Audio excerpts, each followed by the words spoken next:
नमस्कार प्यारे साथियों, आज हम इस वीडियो में बात करने वाले हैं बिहार बोर्ड पॉलिटिकल साइंस का क्वेश्चन आंसर के बारे में, जो कि 2 नंबर में पूछा जाता है, लघु उत्तरीय शॉर्ट टाइप, जिसमें से आपको 15 क्वेश्चन करा दिया गया था, जो कि काफ़ी महत्वपूर्ण हैं। ऐसे सब क्वेश्चन हम आपको 15 ठो बताए, जो कि 2 बार, 4 बार, 5 बार, 6 बार पूछा हुआ क्वेश्चन है। इस तरह के क्वेश्चन हम आपको बता चुके हैं 15 ठो, और आज 16 नंबर से स्टार्ट करेंगे और आपको दिखाएंगे कि फिर किस तरह से एग्जाम में ये सभी प्रश्न काफ़ी इंपॉर्टेंट हैं, जो कि आप इग्नोर कर देते हैं और आपका एग्जाम में अच्छा नंबर नहीं आ पाता है।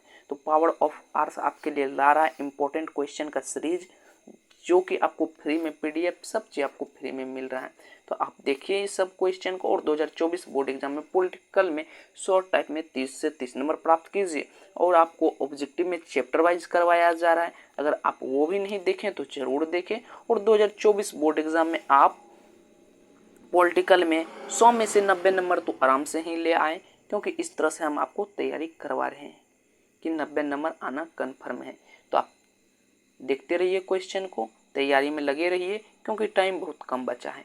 जल्द ही लॉन्ग टाइप भी चालू होने वाला है, थोड़ा सा उसमें टाइपिंग चल रहा है, क्योंकि आप समझ सकते हैं लॉन्ग टाइप क्वेश्चन टाइप करना आसान बात नहीं है।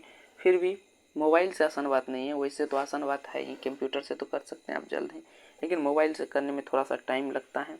क्वेश्चन पहले खोजना पड़ेगा, फिर उसके बाद करना पड़ेगा, तो वो सभी हम आपके लिए कर देंगे।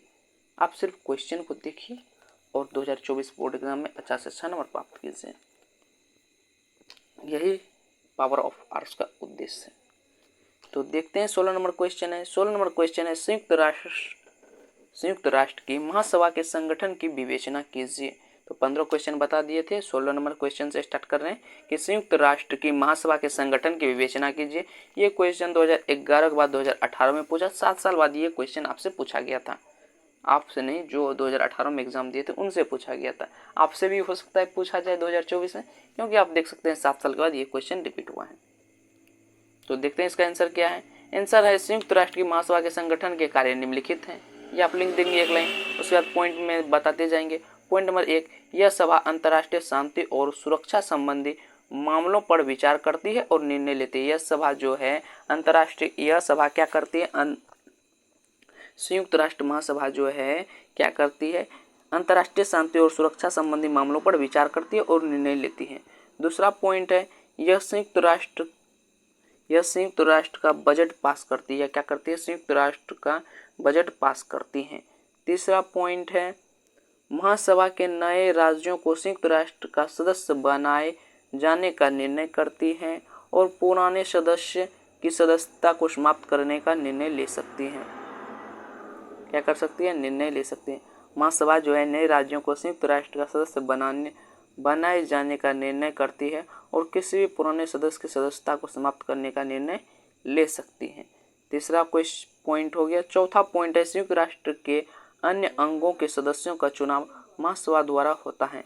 संयुक्त राष्ट्र के जो अन्य अंगों के सदस्यों का चुनाव महासभा द्वारा होता है। पांचवा पॉइंट है, महासभा पर अपना प्रधान 1 वर्ष के लिए चुनती है। महासभा जो है अपना प्रधान कितने वर्ष के लिए चुनती है, 1 वर्ष के लिए चुनती है। छठा पॉइंट है, संयुक्त राष्ट्र के महासचिव की नियुक्ति सुरक्षा परिषद की सिफारिश से महासभा द्वारा की जाती है। संयुक्त राष्ट्र के जो महासचिव है उसका नियुक्ति किस तरह से किया जाता है, सुरक्षा परिषद जब सिफारिश करेगा तब महासभा द्वारा, जब सुरक्षा परिषद की सिफारिश से महासभा द्वारा की जाती है, महासभा द्वारा महासचिव की नियुक्ति की जाती है। तो ये आपको समझ में आ गया होगा। देखते हैं 17 नंबर क्वेश्चन, वही संयुक्त राष्ट्र संघ से रिलेटेड है। तो संयुक्त राष्ट्र संघ के उद्देश्यों की विवेचना कीजिए, अथवा संयुक्त राष्ट्र के किन्हीं 2 या 4 उद्देश्यों को लिखें। आपको ये 20 में पूछा था, 20 या 21 में पूछा था, 2 संयुक्त राष्ट्र संघ के किन्हीं 2 उद्देश्यों को लिखें। और उसके बाद 21 या 22 में पूछा आपको कि संयुक्त राष्ट्र के किन्हीं 4 उद्देश्यों को लिखें। तो ये क्वेश्चन हम आपको एक ही में जोड़ दिए, और ये क्वेश्चन आपसे पूछा है 18, 20, 21, 22, देख सकते हैं 4 साल से कंटिन्यू पूछा जा रहा है।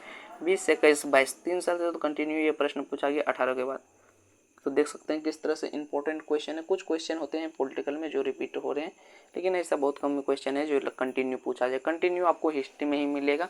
हिस्ट्री में तो आपको अभी तक में 50-60 क्वेश्चन करा दिया गया है।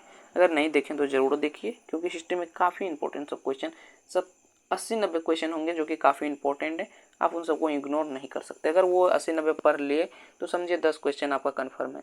10 नंबर क्वेश्चन कन्फर्म है तो 20 नंबर आपका आ गया उससे, क्योंकि वो सभी प्रश्न एग्जाम में बार बार पूछे जाते हैं।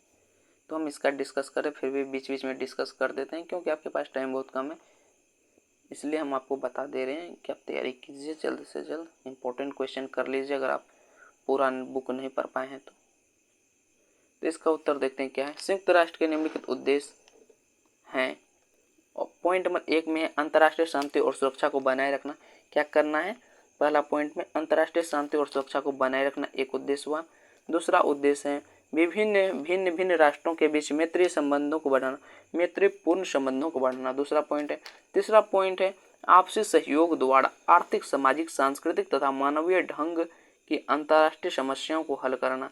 क्या है? आपसी सहयोग द्वारा आर्थिक, सामाजिक, सांस्कृतिक तथा मानवीय ढंग की अंतर्राष्ट्रीय समस्याओं को हल करना। चौथा पॉइंट है ऊपर दिए गए हितों की पूर्ति के लिए भिन्न भिन्न राष्ट्रों की कार्यवाही में तालमेल करना। भिन्न भिन्न जो राष्ट्र हैं उसके कार्यवाही में क्या करना है? तालमेल करना है ऊपर दिए गए हितों की पूर्ति के लिए। तो ये इसका भी आंसर आपको समझ में आ गया होगा। 17 नंबर 18 नंबर क्वेश्चन देखते हैं कि क्षेत्रीय दलों से आप क्या समझते हैं। ये क्वेश्चन आपसे 2011 में पूछा गया कि क्षेत्रीय दल से आप क्या समझते हैं। ये क्वेश्चन 11 बार नहीं पूछा गया, फिर भी हमको लगा कि ये इंपॉर्टेंट है तो आपको दे दिए, क्योंकि ऐसे सब प्रश्न हो जाते हैं कि बार पूछा भी जा सकता है, तो जो लगता है इंपॉर्टेंट वो हम आपको बता देते हैं।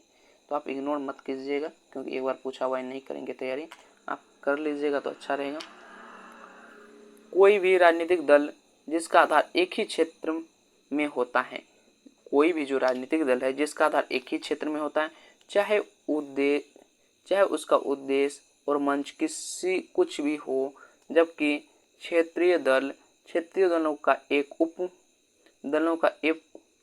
जो है उप समूह है जो विशेष रूप से अपने क्षेत्रों में अधिक स्वायत्तता या स्वतंत्रता के लिए अभियान चलाते हैं।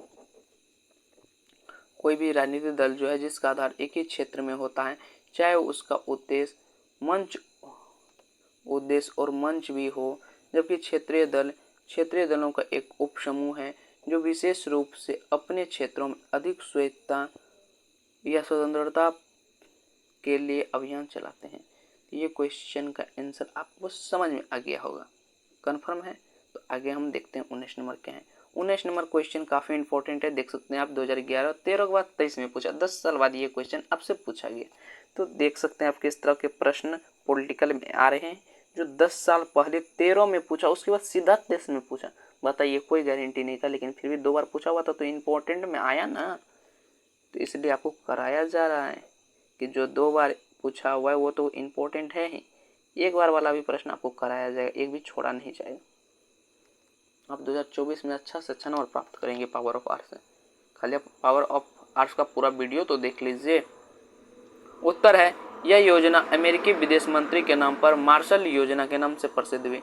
मार्शल योजना जो है अमेरिका का क्या था? विदेश मंत्री था, मार्शल नाम था, उसी के नाम से मार्शल योजना प्रसिद्ध हुई। इस योजना के फलस्वरूप बहुत कम समय में यूरोपीय देशों की आर्थिक स्थिति युद्ध पूर्व स्तर पर आ गई। युद्ध से पूर्व जो स्थिति थी उस स्तर पर आ गई। आने वाले वर्षों में पश्चिम यूरोपीय देश की व्यवस्था में तेजी से विकास हुआ। आने वाले जो वर्ष थे उसमें पश्चिम यूरोपीय देशों की व्यवस्था में तेजी से विकास हुआ। तो इस तरह ये मार्शल योजना थी। क्या थे तो समझ में आ गया मार्शल योजना क्या था। ये क्वेश्चन 3 बार पूछा हुआ, काफी इंपॉर्टेंट है। आप देख सकते हैं 20 नंबर क्वेश्चन और आखिरी क्वेश्चन है कि एक ध्रुवीय विश्व से आप क्या समझते हैं। ये क्वेश्चन 2013-17 में पूछा गया। 2011 के बाद 2 साल बाद 13 में पूछा, 2 साल की उसके बाद 13 के बाद 4 साल बाद 17 में पूछा। तो देख सकते हैं किस तरह से इंपॉर्टेंट क्वेश्चन है।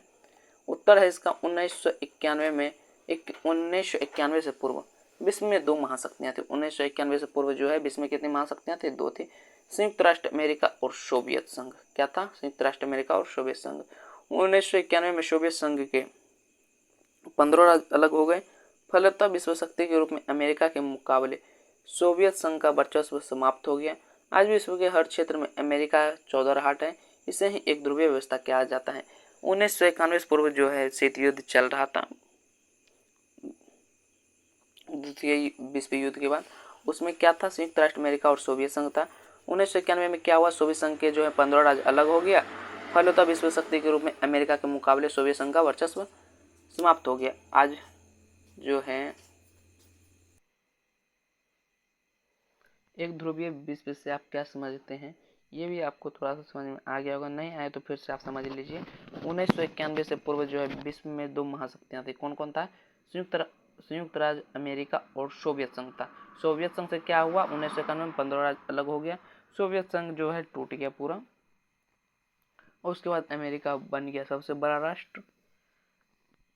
और जो है अमेरिका के मुकाबले जो सोवियत संघ का वर्चस्व था वो समाप्त हो गया। जब 15 राज्य अलग हो गया तो सोवियत संघ में जितने देश थे वो सभी अलग हो गया, टूट गया, बिखर गया पूरा। और अमेरिका में पूरा देश रहा ही। अभी भी अमेरिका जो है चौधराहट बना हुआ है। इसे ही एक ध्रुवीय विश्व कहा जाता है, जिसे विश्व पावर में अमेरिका को आगे रखा जाता है। वही हुआ ही, इसी के बारे में कहा जाता है एक ध्रुवीय विश्व से आप क्या समझते हैं। तो आपको इसका आंसर समझ में आ गया होगा। तो हम आपको इस वीडियो में 5 इम्पोर्टेंट क्वेश्चन बता दिए, जैसा कि हर पार्ट में 5 क्वेश्चन आपको बता रहे हैं। तो अगर आपको वीडियो अच्छा लगा है तो लाइक कीजिएगा, सब्सक्राइब कर दीजिएगा, कमेंट कीजिएगा, अपने दोस्तों के साथ भी शेयर कर दीजिएगा। मिलेंगे अगली वीडियो में इसी तरह के important objective and subjective video के साथ। धन्यवाद प्यारे साथियों, धन्यवाद। मिलते हैं अगली वीडियो में।